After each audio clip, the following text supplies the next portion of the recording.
Hello students, कैसे हैं आप लोग। क्लास 12th में हम लोग पीवाईक्यूज कर रहे हैं, एमसीक्यूज से रिलेटेड। आज हम लोग रेशियो के क्वेश्चंस करने वाले हैं, एमसीक्यूज 25 से 30 एमसीक्यूज करने वाले हैं। सारे आए हुए हैं और अगर आपने ये 30 एमसीक्यूज रेशियो के कर लिए तो आपका एग्जाम में क्वेश्चन गलत नहीं होगा। ठीक है, इससे आपको आइडिया भी मिल जाएगा कि रेशियो में किस तरह के क्वेश्चंस एमसीक्यूज में आ रहे हैं, क्योंकि सबसे पहले 20 मार्क्स के एमसीक्यूज वो सही होना बहुत जरूरी है। तो हम लोगों ने शेयर्स के कर लिए, डिबेंचर्स कर लिया, अब हम फाइनेंशियल में रेशियो और कैश फ्लो करते हैं, फिर पार्टनरशिप के। ठीक है, तो आज का टारगेट है ये 30 क्वेश्चंस एमसीक्यूज रेशियो के पक्के कर लेना। ठीक है, जरूरी नहीं है कि ऐसा का, लेकिन इससे रिलेटेड अगर ये आ गए तो आप लोग डेफिनेटली कर लोगे। कर स्टार्ट, चलो पहला एमसीक्यूज। अच्छा, रेशियो के मैंने कम से कम 100 क्वेश्चंस तो डीके गोयल के और टीएस ग्रवाल में भी 80-90 समथिंग, तो रेशियो के क्वेश्चंस के सारे टॉपिक आपके मैंने कवर कर रखे हैं। बेसिक जरूर होना चाहिए, कितने रेशियोज हैं, उनके अंदर क्या आता है, इंक्रीज डिक्रीज, ये बहुत अच्छे से होना चाहिए क्योंकि यहीं से क्वेश्चन बनकर आता है हर बार। First, the quick ratio of a company is 1:1. Which of the following transaction will result in increase in quick ratio? 2025 में आए हुए क्वेश्चन है। 4 ऑप्शन है। Cash receive from debtor, cash भी बढ़ेगा और डेटर्स कम होंगे। Sold goods on credit, purchase goods on credit, purchase good on cash, है ना।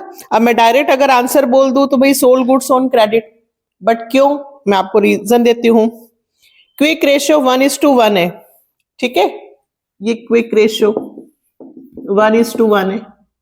ध्यान रखना, क्विक रेशियो में स्टॉक इन्वेंट्री नहीं आती है और प्रीपेड, है ना, दोनों चीजें नहीं आती हैं। तो यदि मैंने उधार माल बेचा तो स्टॉक कम होगा, लेकिन स्टॉक तो क्विक रेशियो में आता ही नहीं है। उधार माल बेचने से मेरे डेटर्स बढ़ेंगे तो सिर्फ मेरी क्विक एसेट्स इंक्रीज होंगी, करंट लायबिलिटी पे कोई फर्क नहीं पड़ेगा। अगर मान लीजिए यहां पे ये 10,000 है तो डेटर्स 20,000 से बढ़ गए तो ऊपर 12,000 हो जाएंगे, या 2,000 से बढ़ गए। ठीक है, 2,000 से बढ़ गए डेटर तो 12,000, नीचे 10 ही रहेगा, तो रेशियो इंक्रीज हो गया ना। उधार माल बेचने पर डेटर्स बढ़ेंगे लेकिन स्टॉक कम होगा, बट स्टॉक क्विक एसेट्स में नहीं आता है, इसलिए इसका आंसर होगा बी। बहुत इंपॉर्टेंट।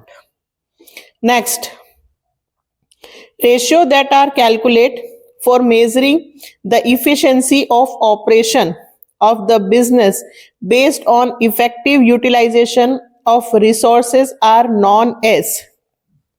कैसे पता चलेगा कि आप अपने रिसोर्सेज का फुल्ली यूटिलाइज कर रहे हो? सेल्स से, टर्नओवर से, तो इसका फाइनली आंसर क्या होगा? टर्नओवर रेशियो, सी। नेक्स्ट, डेब्ट इक्विटी रेशियो ऑफ मानक enterprise is 2.5:1. Which of the following transaction will result in increase in the ratio? अब डेब्ट इक्विटी रेशियो है, कब इंक्रीज होगा? जब purchase of goods on credit होगा, पेमेंट टू क्रेडिटर्स होगा, इशू ऑफ डिवेंचर्स होगा, sale of furniture of the book value of 4 lakh at a profit of 10%। ये तो समझ में आता है। डेब्ट टू इक्विटी, डेब्ट में हमारा क्या आता है? डिबेंचर। तो जब मैं डिबेंचर इशू करूंगी, क्या इशू करूंगी बेटा? डिबेंचर्स इशू करूंगी, तो मेरा डेब्ट इक्विटी रेशियो बढ़कर आएगा। मान लीजिए यहां पर 1 लाख है और मैंने 6 लाख के डिबेंचर और इशू कर दिए, तो मेरा डेब्ट जो होगा 1 और 6 7 लाख हो जाएगा। इक्विटी पे कोई फर्क नहीं पड़ेगा। फाइनली इसका आंसर क्या होगा? Issue of debenture. Next, the quick ratio of a company 1:1. Which of the following transaction will result in increase of the ratio? अभी थोड़ी देर पहले जो फर्स्ट किया था वो 2025 में आया था, 2024 में भी आया था, रिपीट हो गया। इन्वेंट्री खरीदी चेक से, इन्वेंट्री बेची क्रेडिट में, outstanding expenses, machinery purchase for cash. देखो बेटा, इन्वेंट्री आपने चेक से खरीदी है ना, तो इसमें तो बैंक कम हो जाएगा, असेट्स कम हो जाएगी, क्विक एसेट्स। और उधार माल बेचा तो इसमें डेटर्स बढ़ जाएंगे। हमें इंक्रीज पूछा है ना कि डिक्रीज पूछा है, तो इंक्रीज कब होगा, जब हम वापस से वही उधार माल बेचेंगे। उधार माल बेचेंगे तो स्टॉक कम होगा और डेटर्स इंक्रीज होंगे। डेटर्स कहाँ आते हैं, क्विक एसेट्स में आते हैं, तो क्विक एसेट्स बढ़ी, करंट लायबिलिटी पे कोई फर्क नहीं पड़ा। तो इसका आंसर क्या होगा, B, sold inventory on credit. Next, dash is also known as the acid test ratio. Acid test ratio किसको बोलते हैं, क्विक रेशियो को। तो इसका आंसर कौन सा होगा, बी, क्विक रेशियो, है ना। क्विक रेशियो का एक और नाम कौन सा है, एसिड टेस्ट रेशियो। जब आपकी एग्जाम हो ना बेटा, तो 2x के स्पीड में सारे जितने भी मैंने एमसीक्यूज करवाए हो जरूर पढ़कर जाना, उसी से आपके 20 में से 15, 16, 17 तो सही हो ही जाएंगे। Next, quick ratio of mega mart is 1.5:1. Which of the following transaction will result in decrease in these ratio? चलिए, अब इसमें इन्होंने कहा है डिक्रीज कब होगा, क्विक रेशियो डिक्रीज कब होगा। चलिए, डिक्रीज कब होगा, देखो, अगर मैं गुड्स माल बेचती हूं 10,000 का 12,000 में, तो पैसे आएंगे, बढ़ेगा, ठीक है। Cash collected from trade receivable, debtor कम होंगे और कैश बढ़ेगा। Purchase of good for cash, तो परचेज करने पे स्टॉक बढ़ेगा, लेकिन स्टॉक तो आता ही नहीं है। कैश कम होगा, ये होगा इसका आंसर सी। क्विक रेशियो दे रखा है 1.5:1। ये डिक्रीज कब होगा, जब स्टॉक इंक्रीज हुआ और कैश डिक्रीज हुई। स्टॉक क्विक एसेट्स में नहीं आता है, सिर्फ कैश आता है, तो कैश यहां पर ऊपर वैल्यू कम हो जाएगी, नीचे कोई फर्क नहीं होगा, तो रेशियो क्या होगा, डिक्रीज। इतना तो याद है ना कि क्विक एसेट्स में क्या क्या आता है। क्विक एसेट्स में, करंट एसेट्स में से हम दो चीजें, एक इन्वेंट्री और एक प्रीपेड को हटा देते हैं, तो क्विक आता है। अपॉन में करंट लायबिलिटी। हमें पूछा था कि कब रेशियो डिक्रीज होगा। क्रेडिटर वर पेड, इसमें कैश भी कम होगा और क्रेडिटर भी कम होंगे, है ना, तो रेशियो दोनों ऊपर नीचे कम होगा। हमें सिर्फ डिक्रीज वाला बताना था, तो इसका आंसर होगा purchase of good for cash. Next, डेब्ट इक्विटी रेशियो ऑफ धमाका limited is 3:1. Which of the following will result in decrease in this ratio? अब डेब्ट इक्विटी, इसमें डेब्ट ऊपर आता है, इक्विटी नीचे आता है, रेशियो डिक्रीज पूछा है। अगर आप डिबेंचर इश्यू करोगे तो रेशियो तो बढ़ेगा। Issue of debentures to vendor वाला भी नहीं, गुड्स परचेज ऑन क्रेडिट, इससे तो कोई फर्क ही नहीं पड़ेगा। स्टॉक और क्रेडिटर, यहाँ तो डेब्ट और इक्विटी की बात कर रहा है, तो इसका आंसर होगा इश्यू ऑफ इक्विटी शेयर्स। डेब्ट इश्यू ऑफ डिबेंचर्स यदि करेंगे तो डेब्ट इक्विटी रेशियो बढ़ेगा। हमें बढ़ना नहीं, बल्कि हमें पूछा है डिक्रीज कब होगा। डिक्रीज तब होगा जब डेब्ट पे कोई फर्क ना पड़े और इक्विटी पे फर्क पड़े। तो यदि मैं शेयर्स इश्यू करती हूं, क्या इश्यू करती हूं बेटा, यदि मैं शेयर्स इश्यू करूंगी तो नीचे की वैल्यू इंक्रीज होगी, ऊपर सेम रहेगा, तो रेशियो क्या होगा, डिक्रीज। रेशियो कितना है, सपोज करो 3 लाख अपॉन 1 लाख, एग्जाम्पल देके समझा रहे हो। हमने 2 लाख के इक्विटी शेयर इश्यू करे, तो डेब्ट पे तो कोई फर्क नहीं पड़ा, लेकिन इक्विटी जो 1 लाख की थी उसमें 2 लाख के शेयर और इश्यू कर दिए, तो 1 और 2 कितने हो गए, 3, 1:1। पहले 3:1 था और अब कितना हो गया, 1:1, यानी कि रेशियो डिक्रीज। इसका आंसर होगा इश्यू ऑफ इक्विटी शेयर। ये सिर्फ रिवीजन है एक तरीके से आपके पूरे रेशियो का। आपने पूरा रेशियो कर लिया, आपको सब आता है, आप यहां से एमसीक्यूज की तैयारी कर सकते हैं। चलिए, ये हमारे 8 हो गए, आगे बढ़ते हैं। Which of the following is correct? Okay, cost of revenue from operation, revenue from operation plus gross profit, गलत। सेल्स में ग्रॉस प्रॉफिट थोड़ी प्लस होता है, सेल्स में से तो ग्रॉस प्रॉफिट क्या होता है, माइनस। कौन सा वाला, डी। कॉस्ट कब निकलेगी, जब सेल्स में से ग्रॉस प्रॉफिट माइनस होता है। ध्यान रखना, रेवेन्यू फ्रॉम ऑपरेशन को बोलते हैं नेट सेल्स। क्या बोलते हैं बेटा, नेट सेल्स, है ना।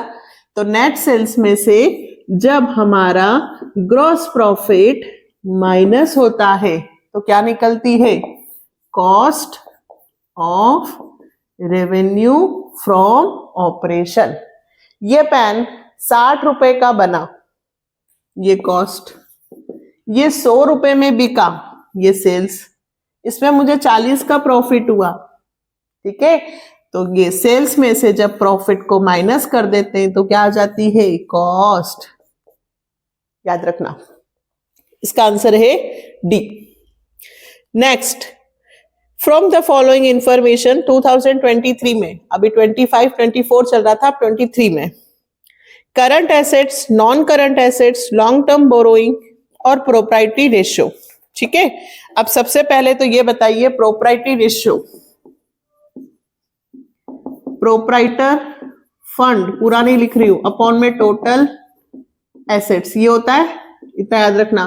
प्रोप्राइटरी फंड मतलब, रेशियो मतलब 25% दिया है, और प्रोप्राइटरी फंड, फंड हमें निकालना है। असेट्स, असेट्स हम निकाल सकते हैं, करंट एसेट्स और नॉन करंट एसेट्स। करंट है 20 लाख की, नॉन करंट है 40 लाख की, तो 60 लाख की टोटल एसेट्स। क्या निकल सकता है, प्रोप्राइटर फंड निकल सकता है। इसमें इसका इंटू कर दें। आपको समझाने के लिए मैं डायरेक्ट भी बोल सकती थी कि 60 लाख का 25% निकाल दो, पर आपको समझा दिया मैंने, 60 लाख का 25%, ठीक है। कितना आएगा ये, 25 का 6, 150, 25 इंटू या 15 लाख, ठीक है, 15 लाख। डी इसका आंसर होगा 9th वाले का। Next, if the operating ratio of Aman Limited is 60%, its operating profit ratio will be 40%. Ma'am क्यों, बेटा जी ध्यान रखना, ऑपरेटिंग प्रॉफिट और ऑपरेटिंग कॉस्ट दोनों मिलाकर होगा हमेशा 100%। बिजनेस को रन करने में कितना खर्चा आया और कितना प्रॉफिट हुआ, दोनों का इक्वल करोगे 100%। बस इतना याद रखना, ऑपरेटिंग प्रॉफिट और ऑपरेटिंग कॉस्ट, ऑपरेटिंग मतलब बिजनेस के खर्चे, daily routine, administration expenses, employee benefit expenses, ठीक है, इनको करने का खर्चा और इनके करने से कितना प्रॉफिट हुआ, दोनों का टोटल हमेशा कितना होगा, 100%। तो एक आपको देंगे, दूसरा निकालना है, बिल्कुल आ सकता है एग्जाम में। अगर प्रॉफिट दे तो कॉस्ट वाला निकल जाएगा, कॉस्ट दे तो प्रॉफिट निकल जाएगा, 100 में से माइनस कर देना। तो इसका आंसर होगा 40, 10th का C. Next, which of the following is not a solvency ratio. ये तो पक्का याद कर लेना कि प्रॉफिटेबिलिटी में कितने आते हैं, सॉल्वेंसी में कितने आते हैं, लिक्विडिटी में कितने आते हैं, एक्टिविटी में कितने आते हैं। अब ये सॉल्वेंसी रेशियो कौन सा नहीं है, तो interest coverage ratio, proprietary ratio, total assets, ये तीनों सॉल्वेंसी में आएंगे, लेकिन आरओआई, आरओआई एक्टिविटी में आता है, आरओआई नहीं आएगा। विच of the following is not a solvency ratio, इसका आंसर है ROI, return on investment. Next, which of the following is correct, इसमें से कौन सा करेक्ट है। Quick ratio can be more, नहीं, क्विक रेशियो तो कम होगा ना, करंट रेशियो ज्यादा होगा। High inventory ratio is good for the organisation, बिल्कुल, जितना इन्वेंट्री टर्न ओवर रेशियो ज्यादा होता है उतना बेनिफिट होता है, उतना जल्दी हमारा माल बिक रहा है। Sum of operating ratio and operating ratio is 100, ये भी सही है, सेकेंड और थर्ड, तो इसका आंसर होगा C, only second and third are correct, ठीक है। Next, from the following calculate interest coverage ratio, okay, NP after tax दिया है, 22 में आया हुआ क्वेश्चन है बेटा, और 10% डिबेंचर्स 1 करोड़, टैक्स रेट 40%। इसके लिए तो मेरे को आपको समझाना पड़ेगा। इंटरेस्ट कवरेज रेशियो याद करो क्या होता था, NP before tax and interest, और नीचे interest on long term debt. अब बेटा जी यहां पे आफ्टर दिया है, क्या दिया है, आफ्टर, कितना आफ्टर, 40%, मतलब ये जो है 12 लाख रुपए, ये 40% टैक्स कटने के बाद है, यानी कि 12 लाख डिवाइडेड बाय 60। याद आया मैंने क्या सिखाया था, 100 माइनस टैक्स रेट, 40% टैक्स कटने के बाद की वैल्यू है, यानी कि ये 60% है, इंटू 100, ये आएगा 20 लाख। 20 लाख में interest on long term debt, तो इंटरेस्ट डिबेंचर्स 1 करोड़ के हैं, 1 करोड़ पे 10%, डिबेंचर्स कितने के बेटा, 1 करोड़, 1 करोड़ का 10% 10 लाख, तो इंटरेस्ट ऑन, तो 20 लाख और 10 लाख का इंटरेस्ट। हमें चाहिए NP before tax and interest, इसमें दोनों चीज माइनस की हुई है, दोनों चीजें प्लस करो, क्लियर। तो टैक्स पहले नीचे से जाएंगे, तो पहले टैक्स आएगा फिर इंटरेस्ट आएगा, ऊपर से पहले इंटरेस्ट और फिर टैक्स, याद करना। तो नीचे से जाएंगे तो पहले टैक्स फिर इंटरेस्ट, तो ऊपर आएगा 20 और 10 30 lakh, interest on long term debt 10 lakh, ये होगा 3 times ICR, interest coverage ratio. इसका आंसर होगा बेटा 3 टाइम्स, यस बिल्कुल सही, 3 टाइम्स। ठीक, next 4th, filling the blank ratio 21 में आया हुआ है बेटा। Filling the blank ratio indicate the speed at which activity of the business are being perform. Business की एक्टिविटी परफॉर्म कैसे कर रहा है, टर्नओवर, टर्नओवर ही हमें बताता है कि सेल्स कितनी जल्दी हो रही है, स्टॉक टर्नओवर रेशियो, तो इसका आंसर होगा turnover ratio. Next, from the following information calculate inventory turnover ratio, ITOR निकालना है। रेवेन्यू फ्रॉम ऑपरेशन सेल्स दे रखी है, एवरेज इन्वेंट्री दे रखा है, ग्रॉस प्रॉफिट रेशियो 10% दे रखा है। मैं ओरल बता सकती हूँ बट आपको करके बताती हूँ। इन्वेंट्री टर्नओवर रेशियो क्या होता है, formula cost of goods sold, है ना, cost of goods sold upon average inventory. तो बेटा सेल्स दे रखी है आपको कितनी, कहाँ गया, 2 लाख, ठीक है, 2 लाख आपका RFO है, 10% GP है। अगर कोई इंफॉर्मेशन नहीं हो तो GP हमेशा किसका मानते हैं, सेल्स का। तो 2 लाख का 10% 20,000, यानी कि कॉस्ट आ गई 1,80,000, और एवरेज इन्वेंट्री दे रखी है 20,000, डिवाइड कर दो 9 टाइम्स। ITOR का फॉर्मूला क्या होता है, cost of revenue from operation upon average inventory. सिर्फ आपको याद दिलाने के लिए बता रही हूं। तो इसका आंसर होगा 9 टाइम्स, ठीक है, बिल्कुल सही। आगे बढ़ते हैं, फिर वही आ गया, देखो 21 में भी, अभी भी आ सकता है क्योंकि 2 साल से नहीं आया है। ऑपरेटिंग रेशियो इज 65, तो ऑपरेटिंग प्रॉफिट रेशियो कितना होगा, हमेशा ध्यान रखना दोनों का प्लस करने पर कितना आना चाहिए, 100। तो अगर ऑपरेटिंग रेशियो 65 है तो 100 में से 65 माइनस करो 35, इसका आंसर होगा C। Next 17, what will be the impact of issuing 5 lakh equity share to vendor for building purchase of debt and equity।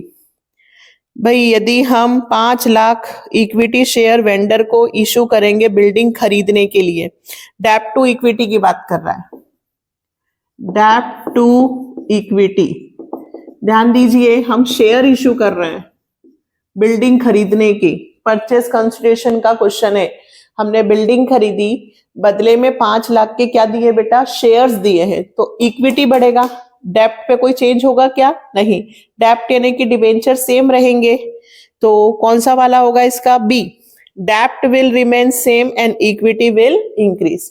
और रेशियो क्या आएगा? डिक्रीज, है ना। अगर ऊपर का अमाउंट सेम हो और नीचे यदि बढ़ जाए तो रेशियो डिक्रीज होगा, तो इसका आंसर होगा बी, बिल्कुल सही।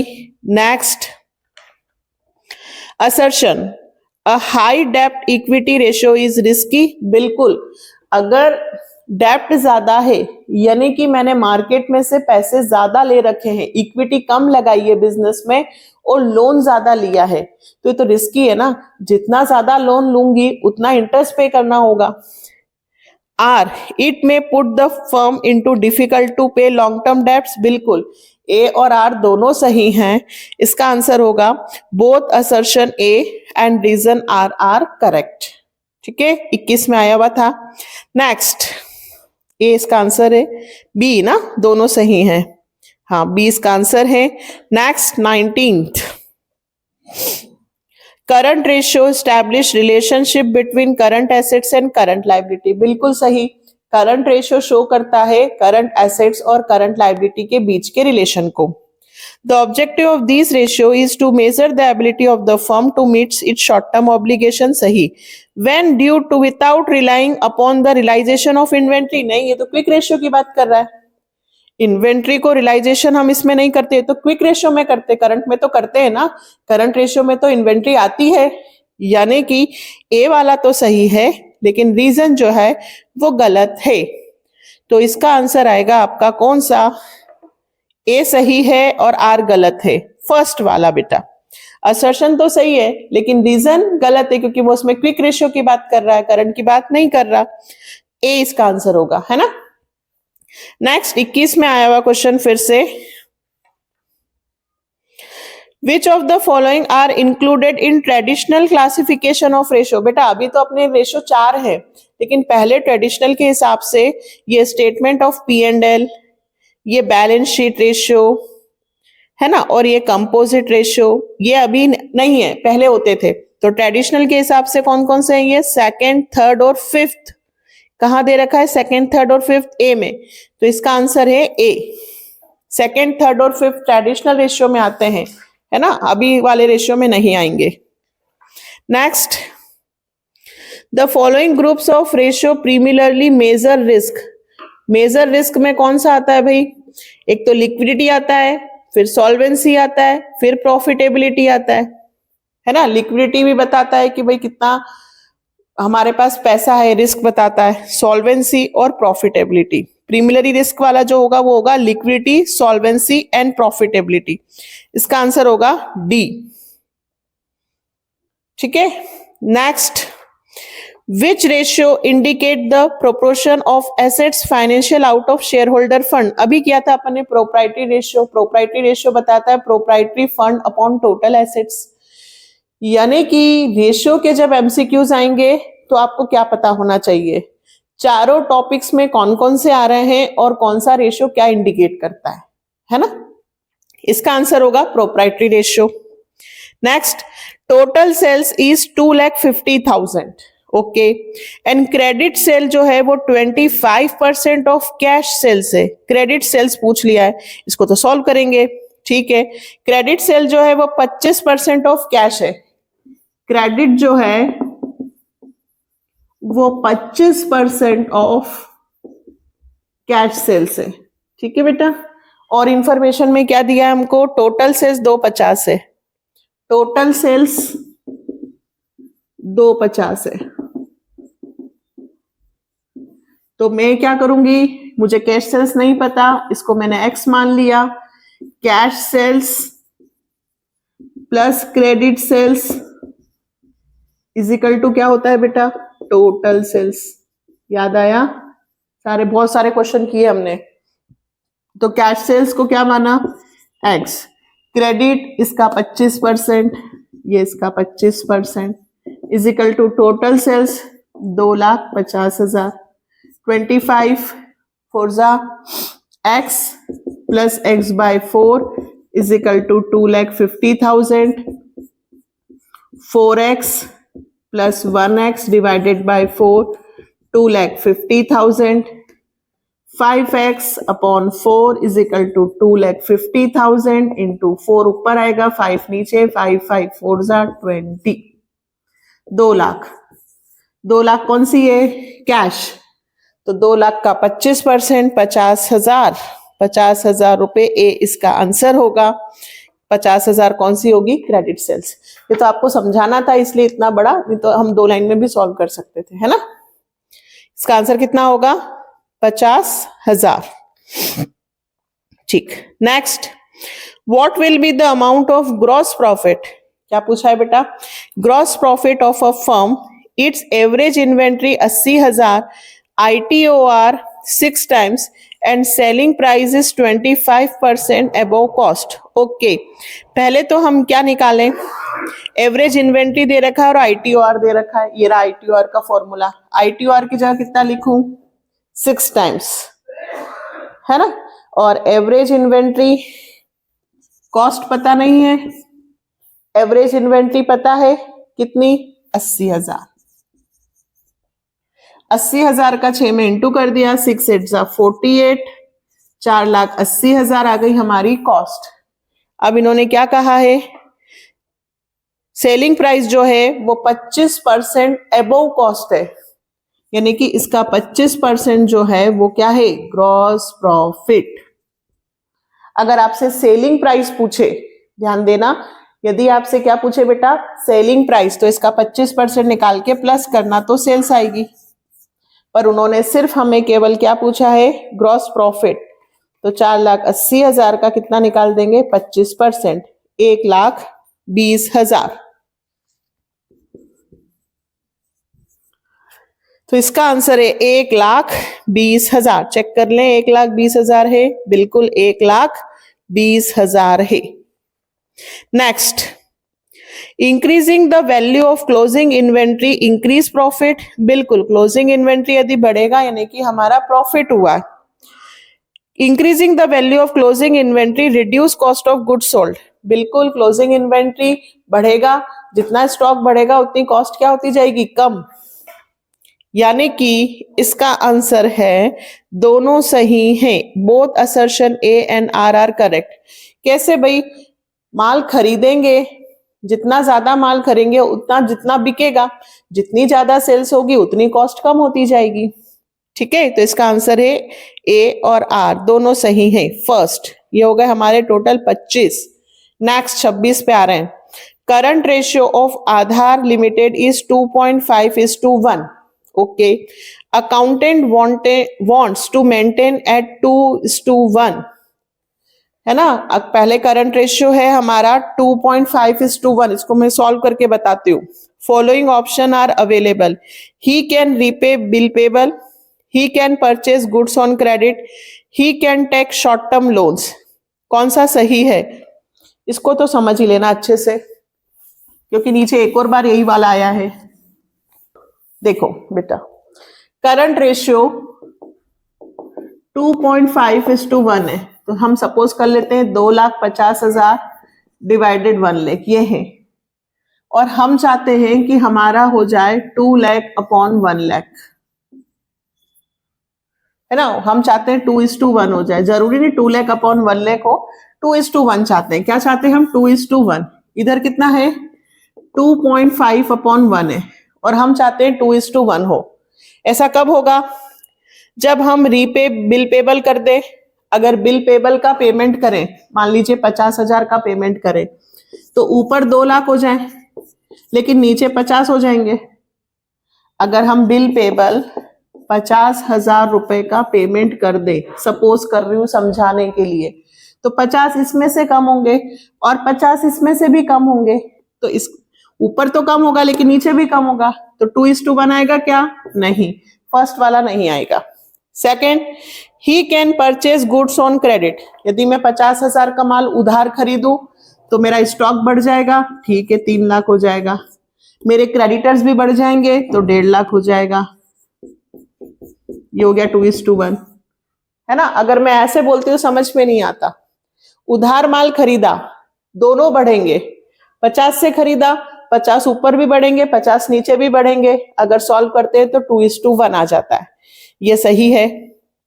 ही can take short term loan, यदि हम शॉर्ट टर्म लोन लेते हैं तो हमारे पास पैसे भी आएंगे, ठीक है, बैंक, और क्रेडिटर्स भी बढ़ेंगे, ठीक, दोनों 50-50, मतलब ये भी सही है।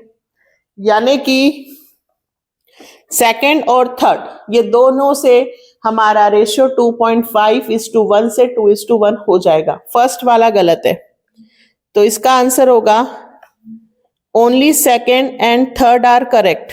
इसका आंसर होगा D,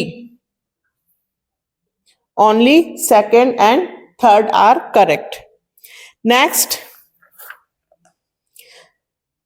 the filling the blank may indicate the firm is experiencing stock out and lost sale. Inventory turnover ratio है ना, inventory turnover ratio. The filling the blank may indicate that the firm is experiencing stock बेचना है, sales है ना, किससे related होता है ये, इन्वेंट्री टर्नओवर रेशियो, बी इसका आंसर है। नेक्स्ट, चलो next, last second, current ratio of Vidur Private Limited is 3:2. Accountant wants to maintain it 2:1. Following option are available. He can repay bill payable, अभी अपन ने ऊपर किया था ना, he can purchase goods on credit, he can take short term loans. अब बेटा जी देखो फिर से, करंट रेशियो है 3:2, थोड़ी देर के लिए मान लेते हैं 30,000 और 20,000, ठीक है। हम इस रेशियो को मेंटेन करना चाहते हैं 2:1 पर, ठीक है। तो यदि हम रीपे बिल पेबल, यदि मैं बिल पेबल का पेमेंट करूं, चलो मान लेते हैं कि हम बिल पेबल का पेमेंट करें 10,000 रुपए से, एज्यूम कर लेते हैं, तो ऊपर भी 10 कम होंगे यानी कि 20, कैश कम होगा, क्रेडिटर्स कम होंगे तो ये भी 10,000, दोनों कम होंगे, यस, यानी कि पहला वाला करेक्ट है। Next, he can purchase goods on credit और he can take short term loan, दोनों गलत हैं। क्यों? क्योंकि देखो, he can purchase goods on credit, अगर मैं उधार माल खरीदती हूं, मान लो मैंने उधार माल 10 का खरीदा, तो 30 से कितना हो जाएगा ये 40, और मेरे जो क्रेडिटर्स हैं उधार माल खरीदा तो ये भी बढ़ेंगे, तो ये तो 4:3 आ रहा है ना। और he can take short term loan, यदि मैंने लोन लिया 10,000 का तो ये भी बढ़ेगा और लायबिलिटी बढ़ेगी तो भी यही आएगा, मतलब इन दोनों में ऊपर वाला भी बढ़ रहा है और नीचे वाला भी बढ़ रहा है ना। 2:1 नहीं आ रहा है। उन्होंने क्या कहा है कि करंट रेशियो होना चाहिए 3:2 और 3:2 से हमें लाना है 2:1। वो कब होगा? वो सिर्फ फर्स्ट वाली में अप्लाई हो रहा है। जब मान लीजिए मैं बिल पेमेंट का पेमेंट करूंगी तो कैश भी कम होगा और करंट लायबिलिटी भी कम होगी, तो दोनों कम हो रहे हैं यानी कि 2:1 आ रहा है। फर्स्ट आंसर होगा इसका बेटा, ओनली फर्स्ट इज करेक्ट।